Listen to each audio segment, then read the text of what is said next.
We have around 11 school counsellors that spread themselves across 32 schools in the diocese, and we support children, young people and families around individual counselling, group work, and also CSO contract, and we work in partnership with them if a critical incident occurs within a school. So our school counsellors there are to support on that level as well. I think a partnership approach between Catholic Schools Office and Centacare is really important because it does provide that continuum approach, and the reason we need a continuum of care so that we're not just actually seeing the children who really need us and are in crisis at the time, but we're looking at how we can provide intervention for all.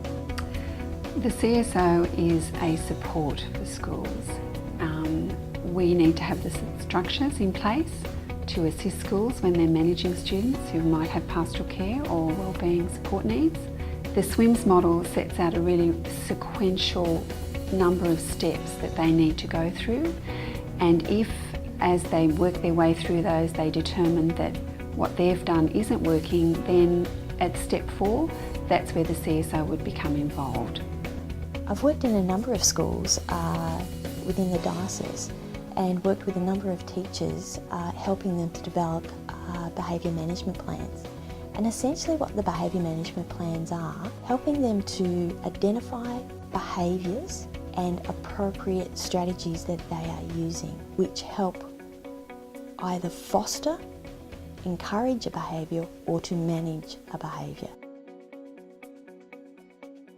We do restorative practices of getting children to communicate and to open up about issues that are happening that may go unnoticed, but they could build up and become a problem later on. So we're seeing the free talk, the open talk, which is positive.